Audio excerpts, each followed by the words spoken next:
for everybody that's on, we have Coach Dom Starsia, legendary coach at UVA for many years, and Brown before that. He won 4 national championships at UVA. He won many Coaches of the Year awards. Okay, he's coached numerous All-Americans and Toward winners. He's also in the U.S. Lacrosse Hall of Fame. Okay, and after coaching, he's now made his own book, wrote his own book, done a lot of different leadership activities, and we're really excited to have you on, Coach. And this is going to be an awesome experience for our players and our parents and our families in general. So thanks again. I am happy to be here, Jake, and I probably should start out by saying, probably the last time Jake and I may have run into each other was on the field in 2006 in the national championship game. Jake was a terrific long stick middie for UMass, and I would tell you frankly that our plan going into the game was to try to wear him out. They were best when he was on the wing of the faceoff, and trying to have him on every wing and having to cover. We had a couple of really good middies that Jake was chasing around the field, and so we could put a lot of pressure on him on a warm day. And and I think what happened in that game in general, frankly, is that's probably how the game played out a little bit. We were up a goal at halftime, and they came out and scored the first goal of the third quarter. Garber scored that goal, and then we sort of, I think we kind of wore them down. We had a little more depth, I think, and then we were able to win that championship in 2006. But it was great for me. I was in New England for 22 years, both as an undergraduate and as a assistant coach and a head coach at Brown. And the Brown UMass series, those days in particular, was the heated one. There was, the Browns and the UMasses of the world in those days, it was not as national as it is now. There weren't these national recruiting camps where kids all knew each other, and we were a little isolated in New England. And so a really big game on our schedule every year was playing at UMass. And as Jake probably fondly remembers, it's not so fun for me playing at UMass. When that sideline was right up against a hill on that far sideline of the UMass field, we used to have our names on the back of our jerseys. And I was, those UMass kids knew things about my mother that I didn't know, and they did not hesitate to be telling me, while the game was going on. And but we had a lot of great games with the Minutemen over the years, Absolutely, and, absolutely. Well, I remember that game, obviously, and you guys had, I think it was Drew Thompson, the guy named Adam Fazenek. You had 3 face-off guys that you threw at me, and then you had Kyle Dixon coming in from the box, and that was. We could put a lot of pressure on you, Jake. Yeah, I know. Yes, we could. I know. So it was great though. That was a great team, and phenomenal job coaching those guys. And I think that's one of the best teams that I've seen play. And I don't know about you coaching, but that was a great UVA team.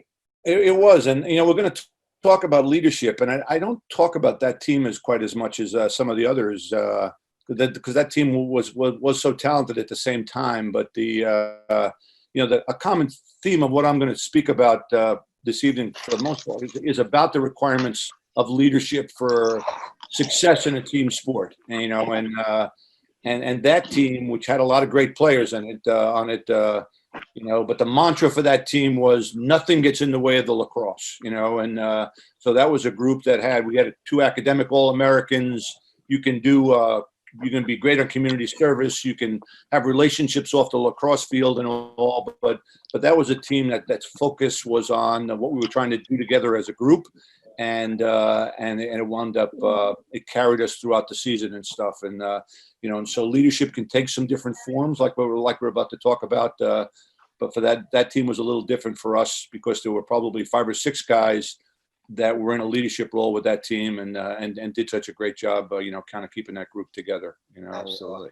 I'd start out by just saying it's really a pleasure for me to be here. I really enjoy talking to, groups of young people in particular, about my own experience. I'm happy to share it with folks, and hopefully there's pieces of what I went through in my life that will resonate with some of you guys. Interestingly enough, I grew up on Long Island. My father was a New York City cop. I grew up on Long Island, but my town didn't have lacrosse. And so I had never seen lacrosse before I went off to college. I grew up in our town. We played football, basketball, and baseball. And I got recruited to play football at Brown University in the days when you had to play on freshman teams in your first year. I happened to be the captain of the freshman football team, and a buddy on the football team said, "Why don't you come out for lacrosse?"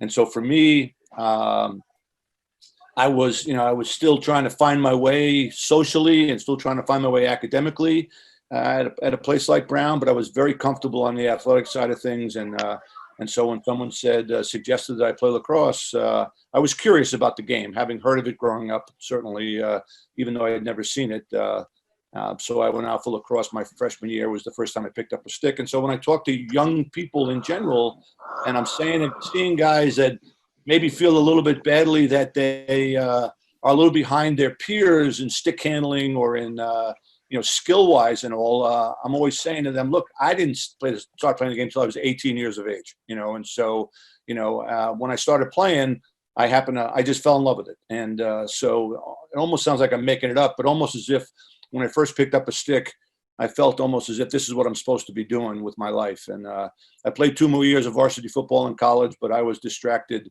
by lacrosse, and so it was my sophomore year, which was my first year on the varsity. And I played for a guy who I happened to be on the third midfield early in the year. And the way he structured things, in the shooting drills, for instance, you only got to shoot if you're on the first 2 midfields or on the starting attack. The rest of us would chase balls during the shooting drills and all. And it was actually our spring break that year, early in the season. We were down in Baltimore, and I cornered the head coach, and I said, you don't even tell us the plays. I don't know. You're not helping me enough. You're not helping me at all. And he gave me some coach talk to get me out of his face. And I can tell you that this was the first big moment in my career. I got a little bit, excuse my French, I got a little pissed off, and I just decided that I'm playing. And so from that moment forward, early in my career, I've only been playing about a year, I just decided I was going to stop being afraid. I was going to stop being afraid of maybe being slashed on the field. I was going to stop being afraid of wondering what the upperclassmen were going to think of a young guy who was working hard all the time. Stop being afraid of, being on a wall before practice outside the locker room. What were the other players going to think? I didn't care. I was playing, and it's a true story. I mean, literally a week later, I was on the second midfield, and before the season was over, I was on the first midfield, and so, if we're taking notes here, in terms of lessons and stuff, what I would suggest to you is take responsibility for your life. You want to play more, you want to be better. You want your team to be better. Do something about it. What are you willing to do in order to make that happen? And if you decide that I'm just not going to be denied, then you can make a huge difference. And in most cases, you control how this is going to play out at the end of the day. And so I would just suggest to you, all you young guys, is to step up and do something about it if it's really what you want to be doing. I went on and played lacrosse. Throughout my college career, I graduated. I became the varsity, the head lacrosse coach at Brown at the time, was also the head soccer coach. Nowadays, you wouldn't hire someone in their main sport to be your first assistant, with so little experience. But that first day I was coaching, I became the first assistant in lacrosse and the first assistant in soccer. And I literally had never kicked a soccer ball. And we had really good soccer at Brown in those days. And I was the first assistant on the varsity in soccer. And so the second lesson might be, just the fact that I'm here talking to you tonight is an example that anything is possible. And you never know. And so don't be so quick to think that you can't do something. If you put your mind to it and get to work, you can often make those things happen. I coached at Brown I was the assistant coach at Brown for 8 years and the head coach at Brown for 10 years. I graduated from college in 1974. It was now 1992. And I got the head coaching job at University of Virginia. At that point, Virginia hadn't won a national championship. I think it was 22 years maybe. And certainly that was what my charge was going to be, is to go win a national championship. Even though we hadn't really won one at Brown, but but clearly that's what they wanted to have happen at the University of Virginia at the time. My first year, we got to the playoffs, had a pretty good year. It was my second year, frankly, when we came out of nowhere late in the season, 1994, and wanted to beat North Carolina on the road. They were obviously the higher seeded team in the quarterfinals. Played the number 1 seed in the semifinals. Syracuse. We were down 5 goals, down 2 men going into the fourth quarter. Came back and won the game in 2 overtimes. And, that was an important game in the evolution of the program. And we got to the finals. So it's only my second year at Virginia. We're in the finals. We scored 3 goals in the fourth quarter, send the game into overtime, but happened to lose in overtime. And I'm walking off the field thinking to myself, this is easy. We're going to win 100 of these things. It's only my second year. We're in the overtime of the finals.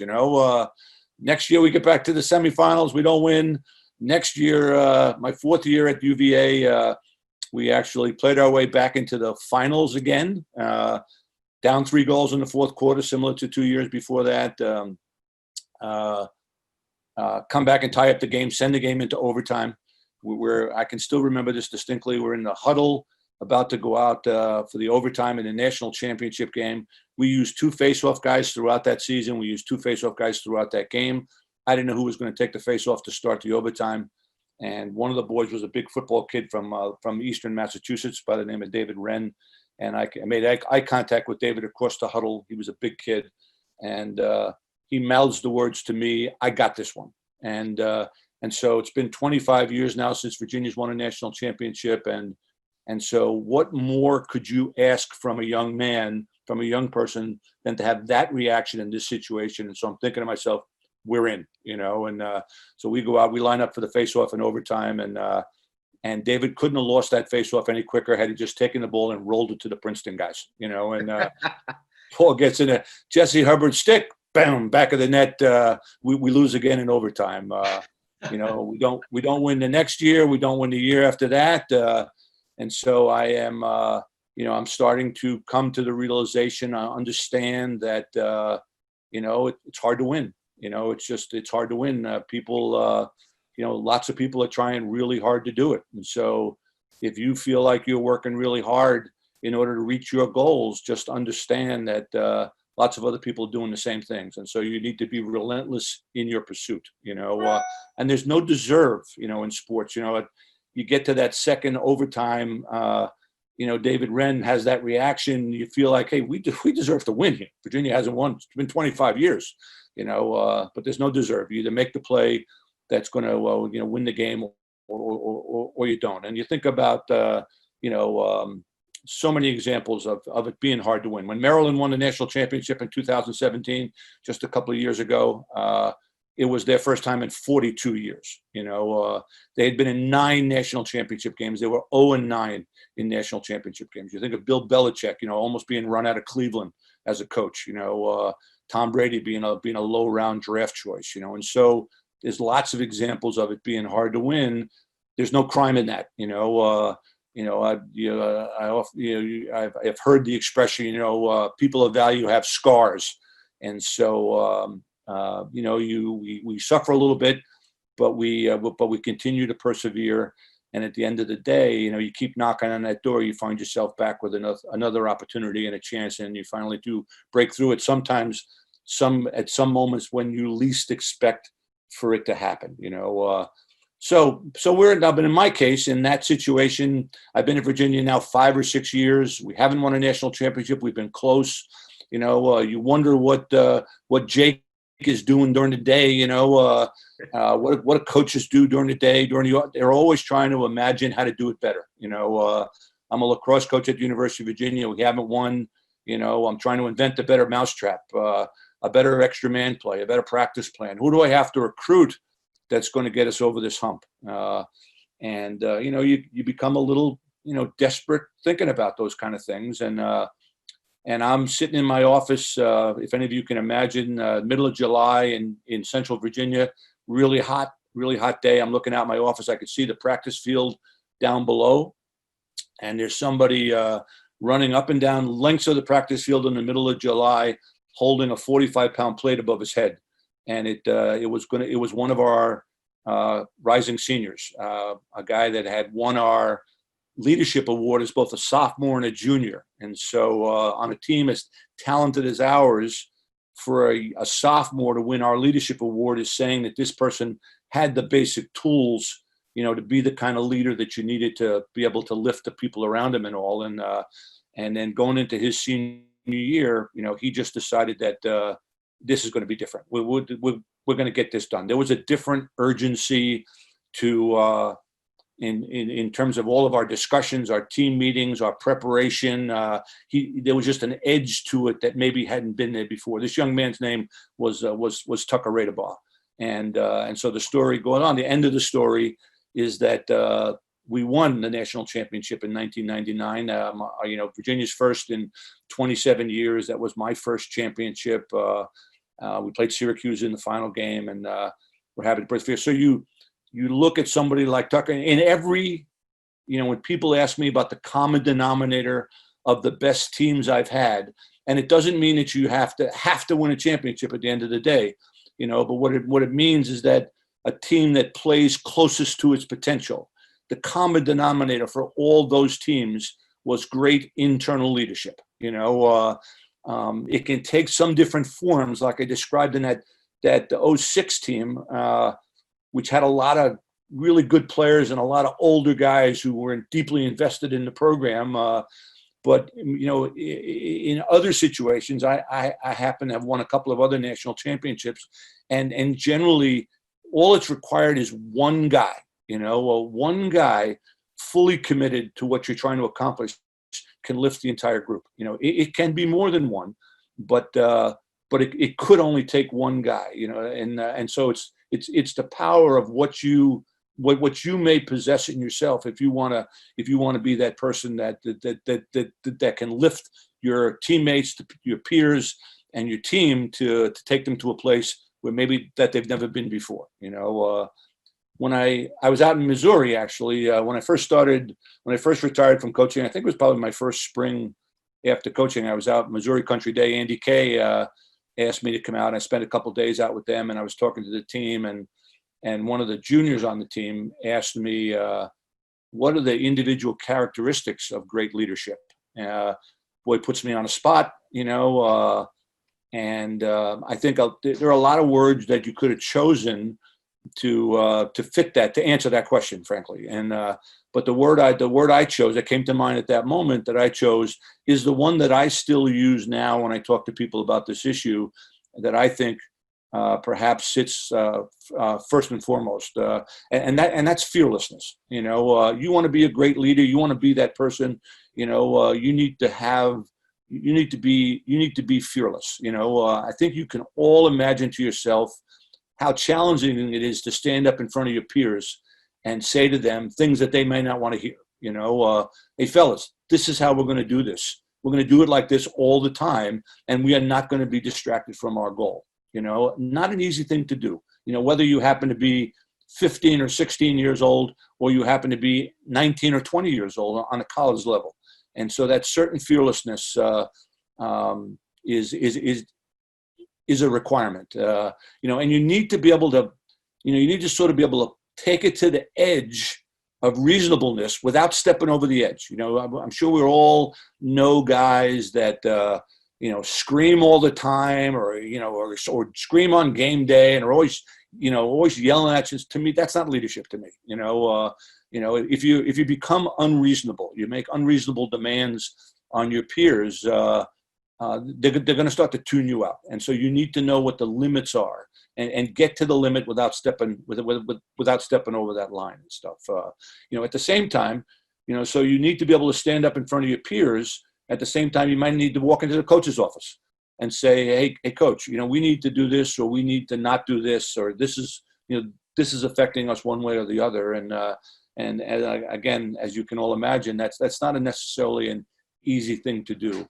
There's a level of selflessness required, and I purposely do not use the word unselfish, because, you watched the Michael Jordan documentary last night. Hey, I want Michael Jordan. I'm on Michael Jordan's team. I want him shooting the ball. So I want him to be selfish about going. Good players, there's an element of being selfish that's there. It's not in a bad way, and so the word I choose is selflessness. And so to me, that word defines itself by, somebody who wakes up in the morning and if your first inclination is, what can I do to help this team? You may have that quality.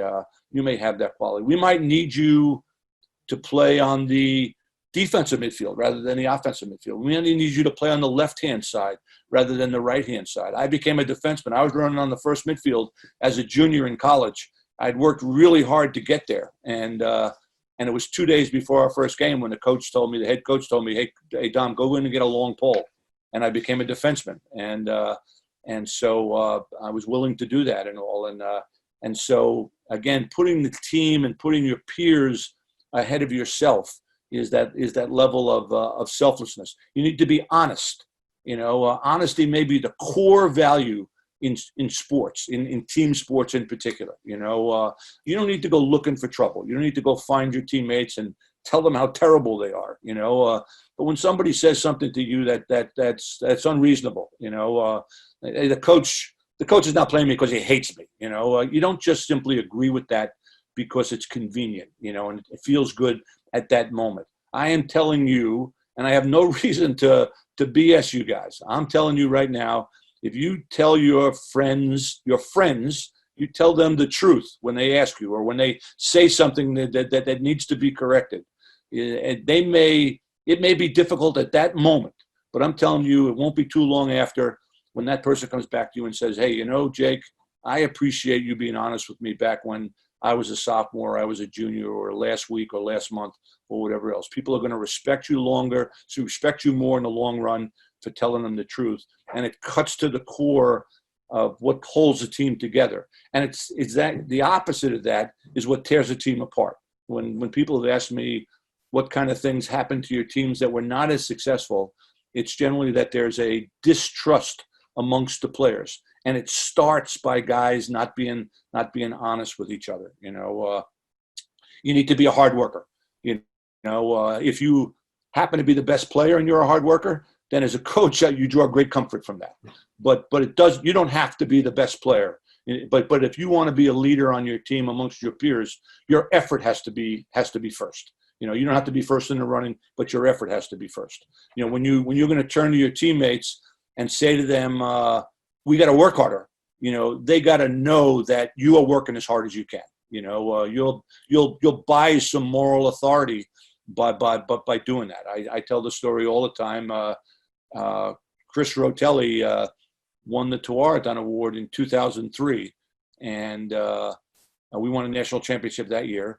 And it's a combination of selflessness and hard work. He was one of the best offensive midfielders in the country. His stats were like 35-5 as a sophomore and again as a junior. I think he was a first-team All-American as a junior. And after his junior year, I kept saying to him, you got so much more to offer us. And he'd be looking at me like I had two heads. Dom, what are you talking about? I'm one of the best offensive midfielders in the country. All I really care about is scoring goals, and I'm scoring a lot of them.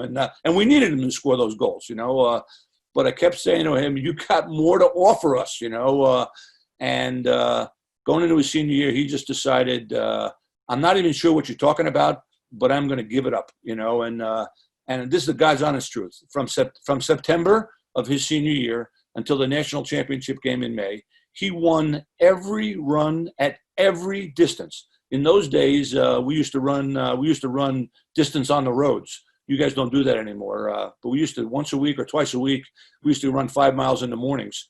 And he would win those runs, and he would win every 40-yard dash on the field. And so again, when young people come to me and say, I really want to play, and goes back to what I was saying earlier too, you're saying, well, what are you willing to do? Because here's a kid that was willing to do this. And Chris's senior year, he just gave it up for the team. He didn't even know what he was doing exactly. He just was sort of saying, I'll do whatever you want, coach. And so he scored less goals his senior year than he had scored either his sophomore or junior year. But he had more assists than the previous 3 years combined. And he wound up winning the Tuaraton Award. We won the national championship. He wound up as the first lacrosse player ever selected as the ACC Male Athlete of the Year. head of all those great basketball players at Duke and Carolina and places like that and stuff. And so he had a year that was way beyond what he would have imagined. And it was because he was just kind of willing to give it up for the team and willing to do the work that was required. You need to have self-discipline. I was mentioning it in terms of honesty and things like that. You can't be a knucklehead 22 hours a day and expect to be a responsible leader of my team for the 2 hours that you're with me. I need you to train for those 2 hours the rest of your life. So if every time you walk off the practice field, you're on the edge of either getting in trouble or you don't do your homework, and so there's a chance you're going to be suspended, you're going to be somebody that I can't count on, you can't do that. And again, you want to have the moral authority to talk to your teammates, then they need to know that you're taking care of your business and you're willing to do that. And then the last one, and lots of other characteristics you could choose. These are the main ones for me. And the last one that I would refer to is what I call resiliency, is just having a resilient spirit. It's having a sense of humor. I used to talk to my teams all the time about it being okay to smile during practice. I actually think you learn better with a smile on your face. Your mind is more open. You're more willing to listen to new ideas. If you have a rough day and you take it home and pout on it all night and bring that pout to practice the next day, we are not going to get to where we need to get to. You need to understand that you're going to get knocked on your fanny once in a while. You need to bounce up and just get back and get ready to make the next play. And you're going to be somebody that has a pleasant personality and has a smile on their face. Your teammates, your friends, your peers are going to be more willing to listen to you. And so you need to be that kind of person in order to in order to be a leader. And actually, the one other characteristic that I sort of forgot on is a certain toughness. You want to be that leader. You have to have a certain toughness about it, and it's not toughness in a traditional sense, perhaps. I'm not talking about taking somebody's head off. I'm not talking about being somebody that's a big trash talker or likes to talk up a big game. Toughness to me is about consistency. It's about bringing it day in and day out. I do the right thing. I do it over and over again, and I'm there all the time. I also, as much as it pains me to give a Duke guy any kind of credit, Jay Billis, a basketball commentator for ESPN, and he wrote a book called Toughness. And as hard as it is to imagine a Duke basketball player thinking of him as being tough, and in that book, he talks about a willingness to communicate as an element of toughness, and that resonated with me. And so whether your willingness to communicate means you don't have to be a big talker. With everything that I'm talking about here now in terms of being an outstanding leader, you don't have to be somebody that's yapping all the time. But there are moments in a season, there are moments in a game when the right thing needs to be said. And you need to be willing to be able to do that. I'll be honest with you, I was not that way. So when I look back at it, I was a good player, but I reveled in the strong, silent type, and so there was some value for a guy like me on your team, but I wasn't, looking back at it, I was not the leader I could have been, and so yourself in games when you want to be a good defensive player, it affects every position on the field, but in particular on defense, where your coaches are always telling you need to talk more. You want to be a good defensive player, you can't do it without being a communicator. So if that takes you out of your comfort zone, well, tough crap. You want to be a good player, that's what you got to do. So that willingness to communicate at that level, and then also the willingness to communicate in the locker room. And again, it doesn't mean that you have to be yapping at your teammates all the time. But even for the guy that walks the walk, when he finally does talk the talk, people are more willing to listen. So you need to do the right thing as much as anything else, but you need to be willing to say the right thing at the moment that needs to happen and stuff. So those to me are the characteristics of great leadership. And what I would suggest to you guys. Is as you think about what you want for yourself, you're setting personal goals. I want to be an all-conference player. I want to be an All-American. I want to be a starter. I want to play. I want my team to be great. Whatever your goals are, what I would suggest to what you might want to consider as kind of an overarching goal of all of that is to learn to aspire to lead.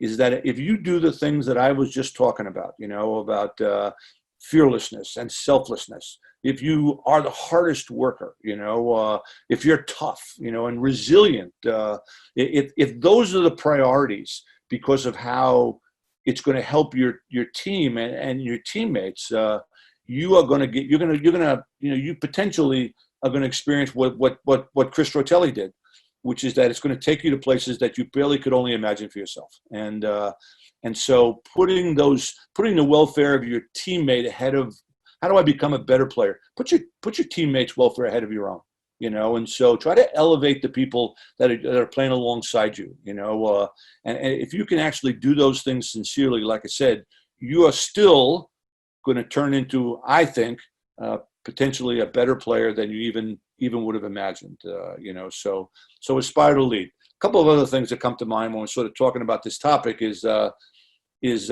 everybody's contribution matters at the same time.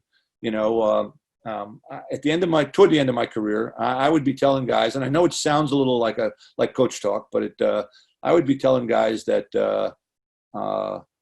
that everybody's contribution is equal. Everybody's contribution is different. Yes, no question about that. If somebody needs to score goals, they get the glory. Somebody needs to stop them. Somebody needs to win faceoffs. But somebody might need to be the backup goalie, and somebody might need to be the fourth attackman. And being the best at that you can be, you have an important role on your team. I used to say to guys all the time that I respect your contribution here more than you do. Where guys would look at me like, why do I need to run hard? I don't play on Saturday. Why do I need to behave myself? I don't play on Saturday. Because you have a really important role. In 2003, that year that we won the national championship with Chris Rotelli, we went to the national championship. On the Thursday evening of that championship weekend, there's a banquet, a Final Four banquet, and the four teams are there with all their players. And in those days, they've since done away with this actually because it got a little out of hand. But in those days, there would be one player from each team that would get up and speak for his team. They'd speak for a couple of minutes. And we went last that night. And probably alphabetical, and I won't embarrass the three schools that went before us, Syracuse, Hopkins, and Maryland. But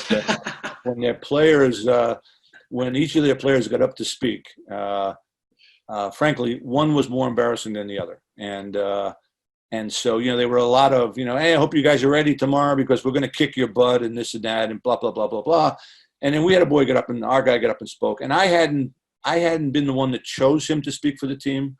I hadn't talked to him about what he was going to say. He hadn't shown me his remarks and all. But he got up and gave it's Memorial Day weekend. That's a big day for folks. He gave up and gave the most appropriate Memorial Day weekend speech you ever heard. And we literally floated out of that room. Now, I've given this talk. I've said these things in front of Chris Rotelli and some other guys that were on that team. And they always say to me, that's exactly what happened, Coach, and that's exactly how we felt. And we went out of that room. We were the 3 seed. We played the 2 seed in the semifinals, and we played the 1 seed in the finals and won both games, won the national championship that year. The boy's name was, you probably never heard of him, the boy's name was Hatcher Sneed. And Hatcher did not play 1 minute that weekend. But I would suggest to you that he had as much to do with us winning that national championship as anybody that was on the field all the time. And so, and I would tell you too, that Hatcher, if Chris Rotelli won every run, and was our best player, Hatcher Sneed was second in every run. He was right on Rotelli's shoulder, and so, his role, I mean, I tell people all the time, he had as much to do with us winning that championship as anybody else. And I'd be willing to fight you if you thought otherwise. So the most obvious example of everyone contributing is, I'm the backup goalie and the starter gets hurt. Are you ready? Did you put the time in? Did you work the way you should have in preparation? That's the obvious example. But there are so many other ways. It may just be the influence you can bring to bear on the practice field. It may just be your relationship with the other players on your team. What kind of teammate are you and stuff? But I just need for you to understand that's really, really important. And if what's important to you, excuse me, is that you have the very best season possible, then we need everybody rowing the boat in the same direction. And that means the guy that's going to score all the goals and get the glory, and the guy that's maybe never going to get off the bench. We need everybody's contribution, everybody to give us their best shot. That's going to give us our best chance, overall. And so if you're willing to pull those things together, then you have a chance to have the best team that you possibly can, and you'll have a better experience. If you just commit to helping the team, be the very best that it can be. And so all those things go into being the very best player that you possibly can. And I would just say, I know we're gonna do some questions and answers here, and I'm happy to do that. Just a couple of final points is for me, Jake Deane. I don't know Jake well, but I remember him so distinctly from the national championship in 2006, and watching him as a player in the game. And when he calls me up, a week or two ago, and suggests to me, would you be willing to come and talk to our group? Yeah, I'm happy to do that, Jake. If I can help you out, I'm happy to do that. This is a game that I don't take that for granted. There's a sense of community in this game that I do not take for granted, and it's very real. You treat this game of lacrosse with respect, it can be your friend for a long time. And so, but at the same time, I would suggest to you that, what you have with true lacrosse, and what you have with these coaches that you have involved in this program and all is an unbelievable opportunity, much more so than what I had when I was growing up in the game, and so with this opportunity comes the responsibility to look for ways to pay it forward to somebody else. And so I would suggest to all of you that take these wonderful opportunities that you have, take this wonderful opportunity and use it to make the world a little bit better place. There's lots of people out there that want to be you guys, and so you have a responsibility to try to help some others when the opportunity presents itself. And then finally, I would just suggest that when you take all of this together, again, I'm here because I had a great experience. I'm still having a great experience in the game. I still play a little bit up at Lake Placid in the summers. It's pathetic, really. My wife will not come and watch us play anymore, and when I first started playing Masters lacrosse, the old guys, I'm out there in the middle of the field and I'm playing, I'm thinking, hey, I still got it, and then I'm sitting on the sideline watching other guys in my age group play, and so thinking to myself, is that what we're doing? Because that is terrible. That is pathetic, but I still do it because it's just it's a wonderful game, and it's a wonderful group to be involved with and stuff. But my point is that, you guys want to be good. It goes back to the, winning is hard. You want to be successful. It's going to require some sacrifices on your part. It's only hard until you're in the middle of it. It's only hard until you accomplish this thing that you've worked so hard for. And then you look back at it and you think to yourself, man, that wasn't so hard, but it's that sort of that mountain of anticipation. But what I would suggest to you, what I'm telling you, I'm not suggesting this, I'm telling you this, is that, whatever commitment is required, whatever sacrifices are required in order for you to be special and for you to lift your teammates and have one of those special seasons, it's worth doing.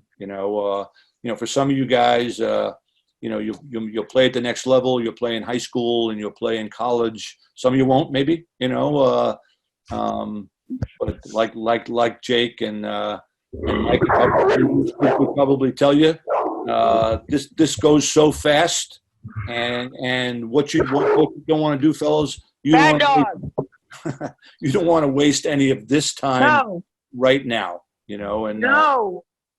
And so you want to You want to take advantage of what you're doing right now. And what I'm suggesting to you is that whatever sacrifices and whatever commitments are required, it's worth doing at the end of the day. And maybe you have to just take my word for it, but I have no reason to BS you otherwise. You know, I'm here tonight to tell you that it can seem like it's hard.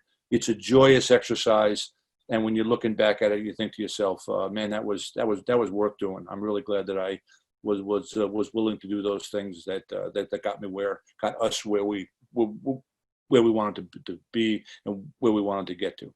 You know, so that's sort of my message for tonight. And Jake, I'm happy to. I hope that covers it a little bit for everybody. Absolutely. I mean, you got me fired up right there. That was awesome.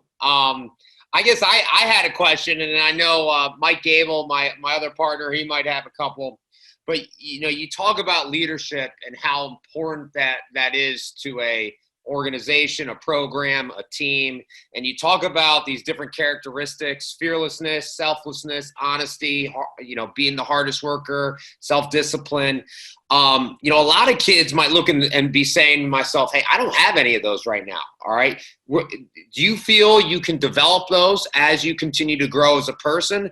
And have you ever had guys on your team that maybe you said you brought them aside and say, "Hey, I need you to change in order for this team to be better"?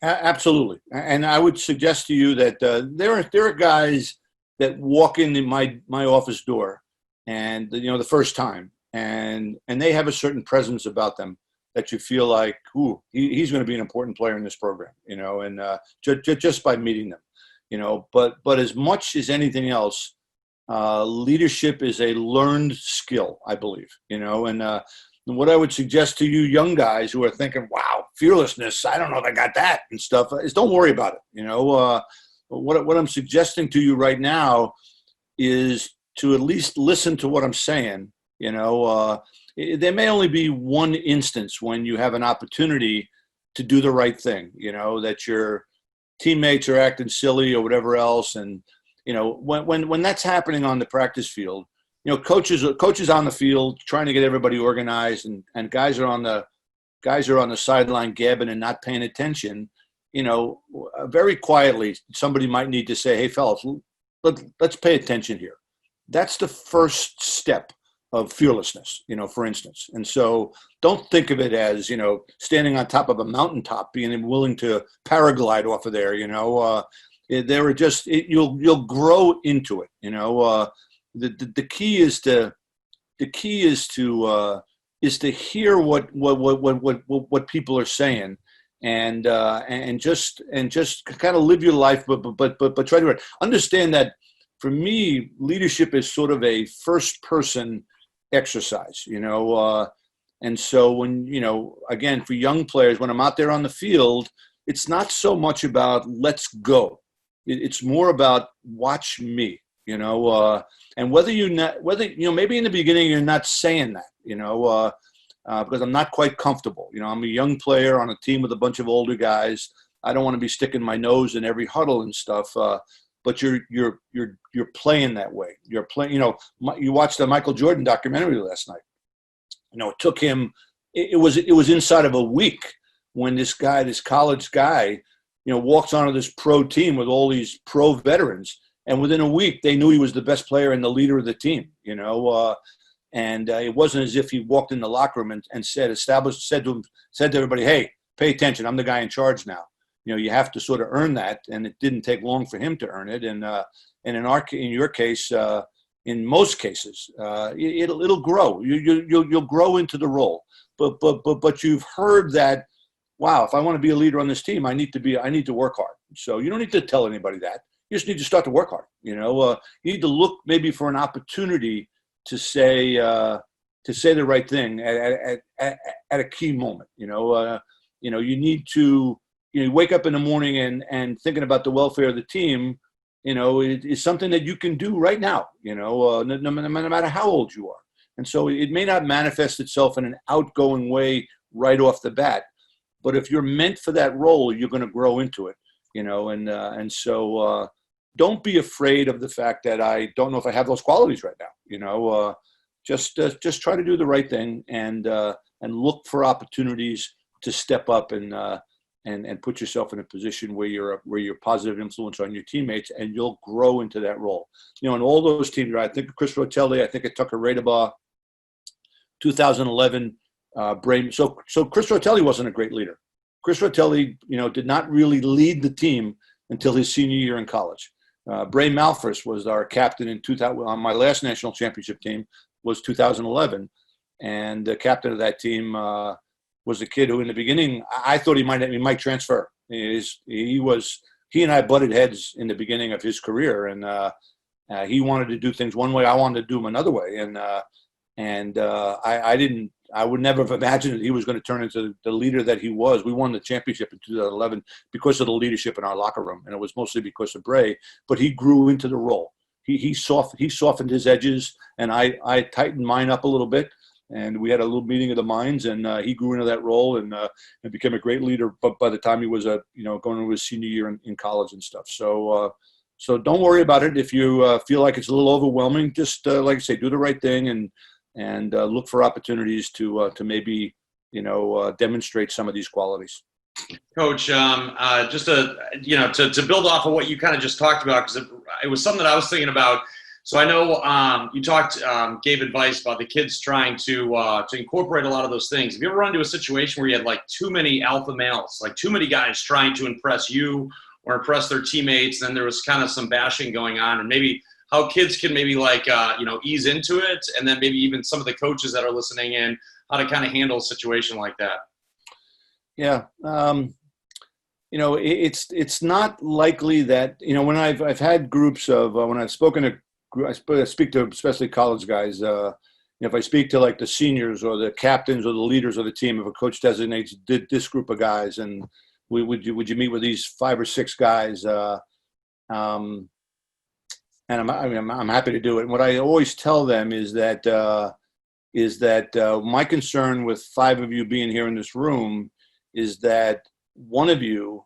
Where does the buck actually stop here? You got 5 or 6 guys that are button heads that all think they're in charge, and none of them really wants to be none of them really wants to be the guy, and so there are times when you've got too many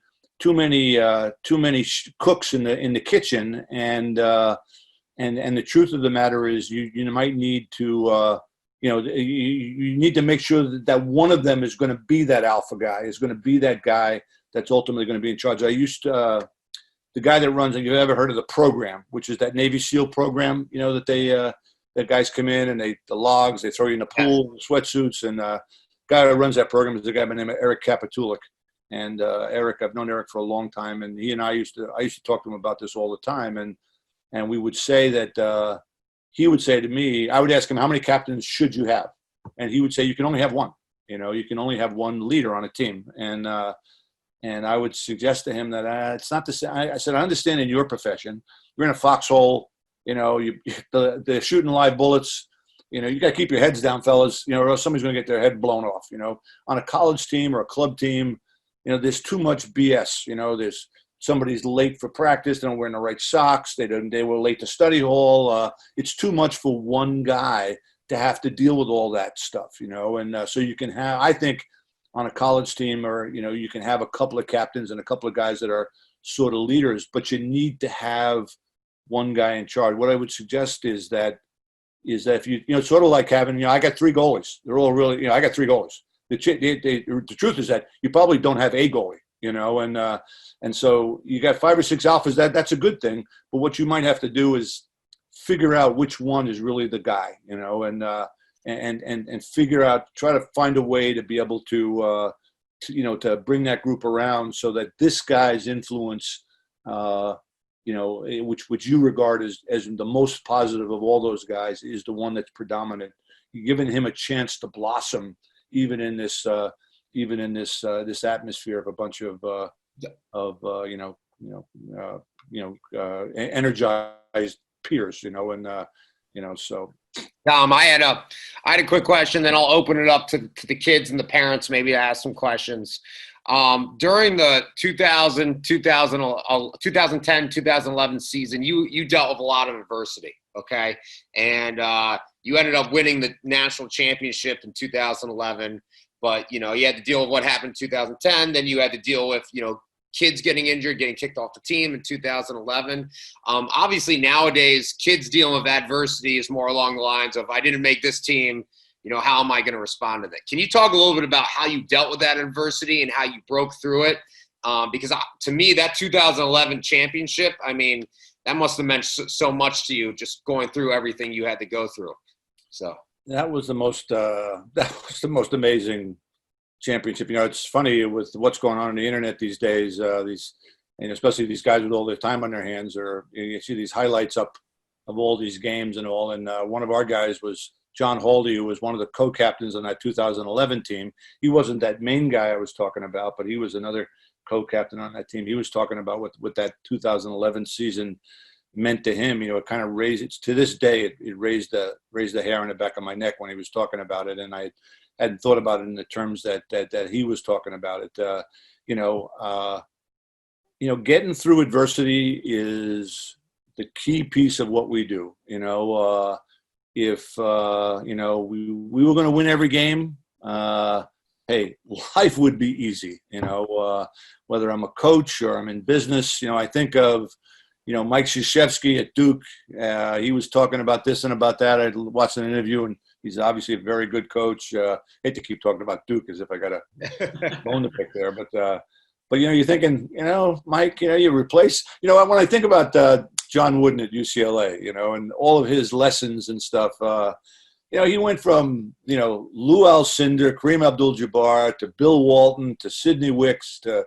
And so, it's easy to have all those lessons, to be able to give those lessons when you're winning and like that. If we had teams like we had in 2006 all the time, and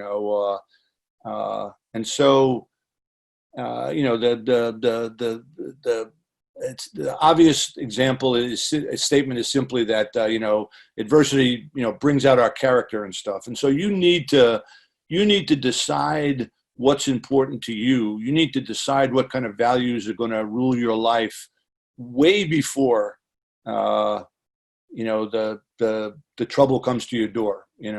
For me, between 2010 and 2011, every bit of goodwill that I had built up over a lot of years, kind of came out to play. And, people, you're in a lot of territory and areas where you don't, there's no way to prepare you for this. And so the common theme for me was, what's the right thing to do here? And I think people trusted that's how I lived my life all the time. When I was trying to decide who was going to play or whatever else we were doing, what's the right thing to do here? And so, you need to start to build up that reservoir of goodwill of those kind of qualities well before the trouble comes, and then you need to try to be as unwavering as possible. These are the things that are important to me. This is why it's important. This is what's going to continue. So the qualities the values that we think are important are the values that count at home, and they count in the locker room, and they count on the practice field, and they count when trouble's coming, and if you tell the truth and you're honest, and actually it's funny, I tweet now a little bit, and one of my former players asked me, what kind of things were important to me when I first came to Virginia. And I've always said to people that the most important thing for me was to be honest, and so that old mantra, if you tell the truth, then, all you got to remember is what actually happened, and I think that probably helped carry me through those times as much as anything else. And when our players, we dismissed some guys from the team, like you said, in 2011, we got some guys hurt, but we had guys that still, all those qualities of leadership were still in that locker room. And when the time came, guys were still willing to stand up. And I remember the guy, I dismissed those two kids from the team, which was a really painful thing to do. And my captain walked in the next day. I didn't know what he was going to say. I didn't know if they were disappointed in me that I hadn't done it sooner, or mad at me for doing it because they were our two best players. But he said to me, "I know how hard that was for you, Coach. I just want to let you know we're with you and we're ready to go." It's like, okay, I don't know where we're going, but I'm really glad to hear that. And 2 days later, we played our best game. And if you'd said to me, when people said to me after we won the championship, Tom, you had a great plan. It was like, really? I'm glad you think so, because all I was trying to do was get to tomorrow, and taking it one day at a time. And but that group had great leadership and wound up persevering in the end. Absolutely. Well, we're going to open it up to some questions right now for coaches, parents, players. So if any of you have a question, please raise your hand. We got one here from Henry Atkin. Henry, I'm going to unmute you. Go ahead and answer your question. Ask your question. What are the top 3 characteristics of a Virginia lacrosse player? Say that again, Henry. What are the top 3? Is that what you said? Top 3? Characteristics. Top 3 characteristics. Of a lacrosse player. I appreciate the question, Henry, and it goes a little bit to what I would suggest that we look for in players. What I would tell you, Henry, I'm a strong advocate of playing other sports. When you write me a letter, you start your high school career and you write me a letter. I don't want you to tell me how coachable you are or what a hard worker you are. What I want you to tell me is that I'm the starting tailback on the JV football team, or the starting halfback in soccer, or the starting point guard in basketball. Those things matter to me. When I see somebody play lacrosse in a high school tournament, oftentimes, you're not quite sure of what the level of competition is. Somebody could stand out on a lacrosse field and you're wondering, kind of, what do I have here? But then I get a letter from this young man and he's also the starting tailback on the football team. Then I'm feeling much more confident that he's the kind of athlete that I'm looking for to play lacrosse for me at Virginia. So being a good athlete, again, playing other sports. People talk about character. Everybody talks about character. It's related to sort of body language and leadership, even at your young age. When the coach says we're going on a ball hunt, do you actually go on a ball hunt, or are you too busy talking to your friends? When I'm at a game, even a summer league game, I'm watching, maybe 1 or 2 players I'm watching in particular, and I am very interested in them, away from the play. Do they pay attention in the huddles? Do they support their teammates and those kind of things? So those kind of things are really important. So athleticism, character, and then being a good student, Henry, is going to give you more opportunities. And so, the better student you are, the more opportunities you're going to have. And if you're a sophomore in high school and you feel like, oh, my grades haven't been good enough, you can make a tremendous difference in the last couple of years. Any admissions director likes to see those grades going up, and so those are probably the 3 things that we're looking for first and foremost: athleticism, character, and academic performance. That's great. Next question. Anybody have another question? Raise your hand.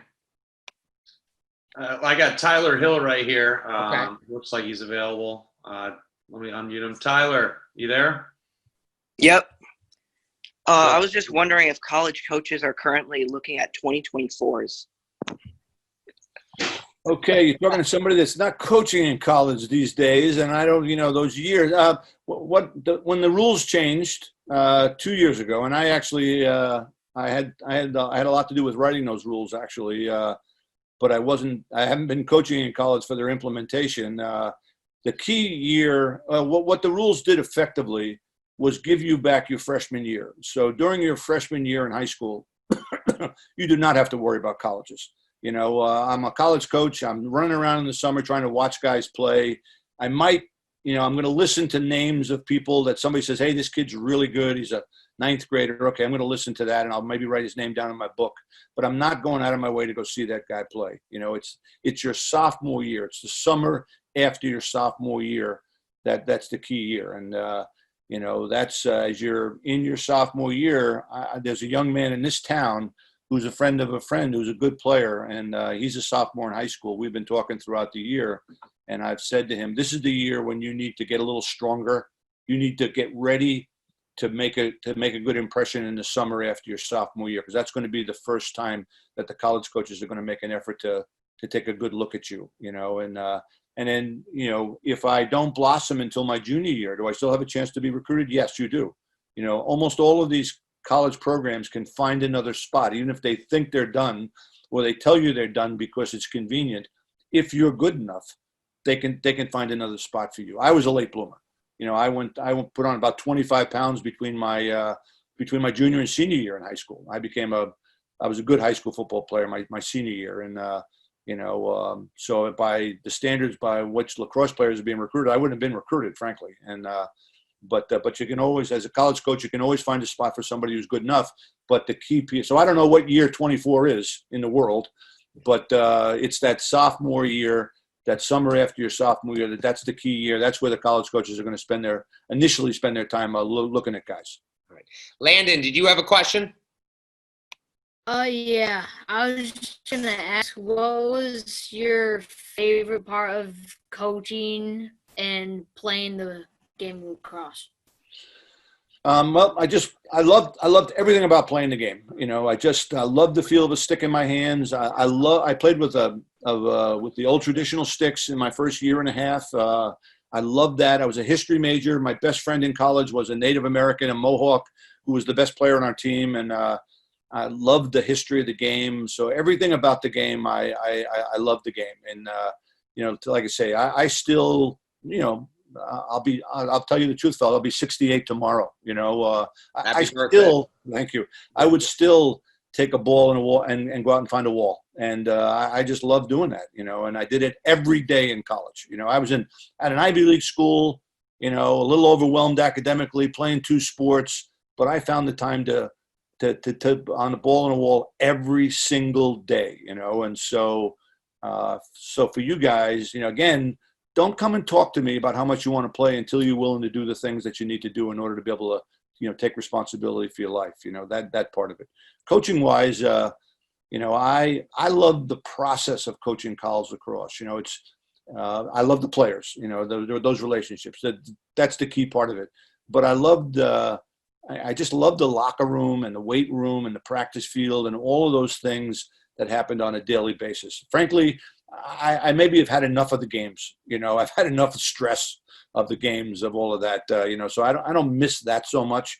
I miss the guys. I miss talking to guys on a daily basis. I miss fooling around with guys in the locker room and things like that.